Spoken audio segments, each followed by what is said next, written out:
Been chopping trees. I done something new for this fight. I done wrestled with an alligator.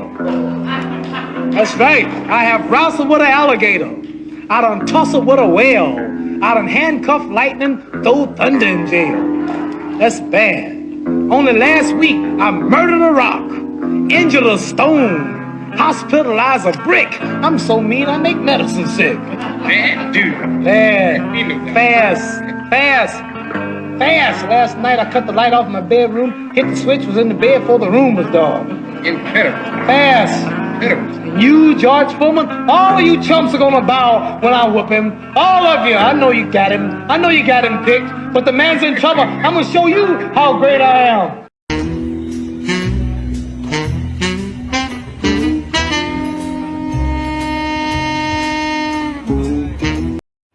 Yes. When we got our divorce, they set it up for I think like $69 a week or whatever. So he got a new job. This is a true story. My baby daddy got a new job. My ex-husband got a new job. So they sent me a letter for us to go back and do an increase for us to go back to court. So we get to court. True story. I went to him at this time. Yes, I've got a whole new husband. My ex-husband, matter of fact, he had a new wife. They had just got remarried.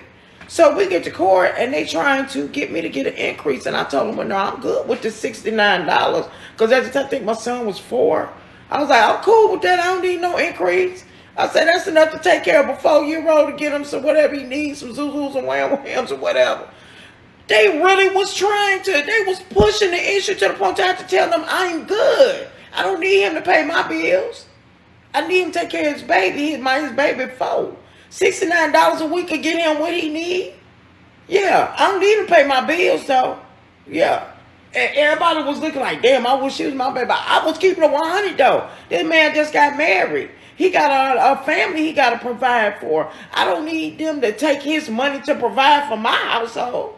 We ain't together. And that's how y'all look at it. Y'all think y'all lay down and plop a baby out that he's supposed to pay your bills all of a sudden. I don't know who the hell told y'all that because they don't even include your bills in the child support payment.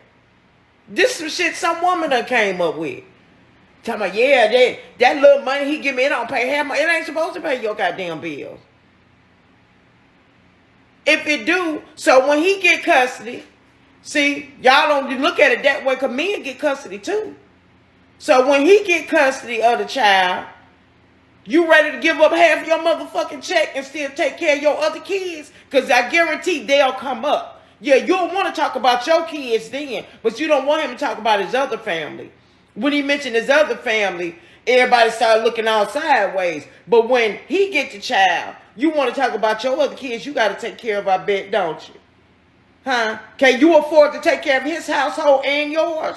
Your children? Okay, think about that shit before you run your ass down there all happy go lucky taking his money because the tables do turn, baby. Men are getting their kids now.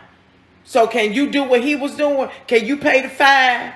Can you pay the $1,500? Can you pay any of that and still take care of your household? If you can't, you need to just shut up and stop running that goddamn mouth and stop using child support as a harassment tool because your baby daddy moved on.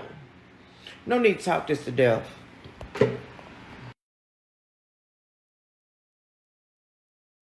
Would you walk across the stage for that graduation that day? Yeah, your mama. See, your mama's so selfless, she almost died for you. Laid on that hospital bed, opened her legs, screamed in pain, and cried for you. She lost sleep for you. She wept for you, your mama.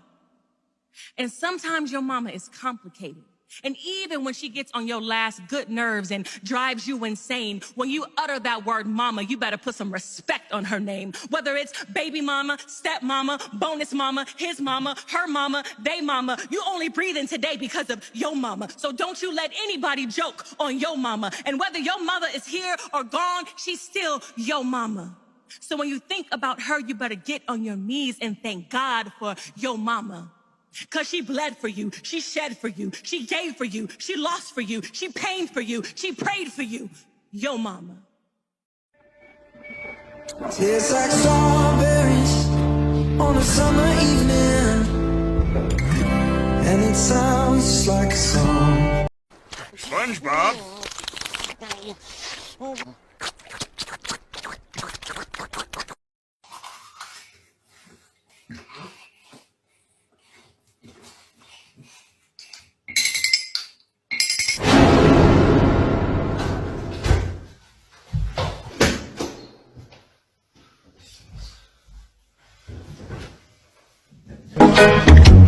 Salam alaikum. Alaikum assalam. Salam alaikum.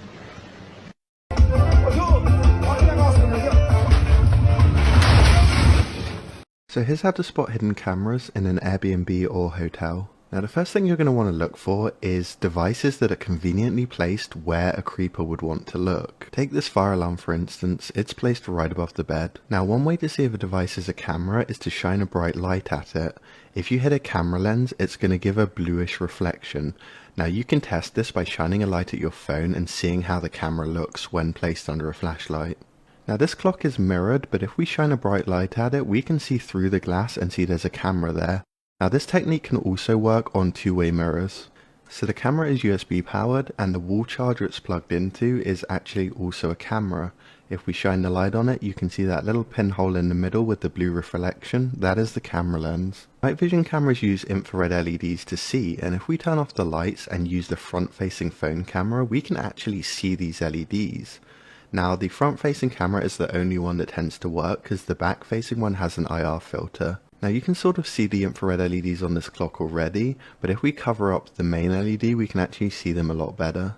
Now I wouldn't rely on this method because people usually don't shower in the dark, so if they're placing cameras in the bathroom then they're probably not going to bother with night vision. So these camera lenses are very small, as you can see here, so they can be hidden in anything, even a hole in the wall. So you're going to want to check any suspicious devices or holes that are facing the shower, dressing area or the bed. It's why you probably shouldn't leave access cards lying around.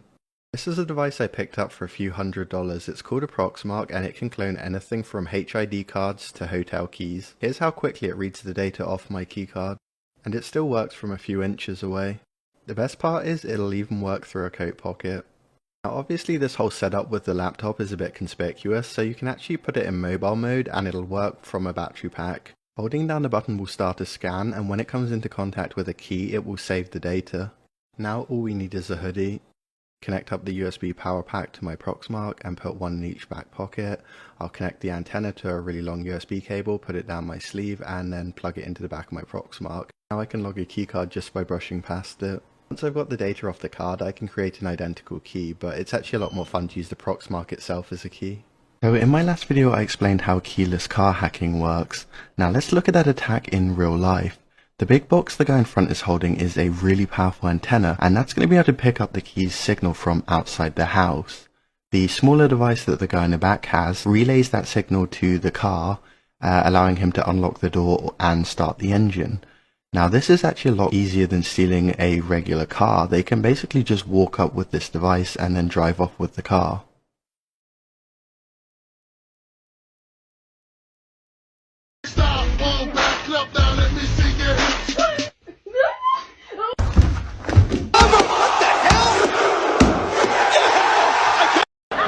Niggas want women who listen. We don't want you to obey. We want you to listen.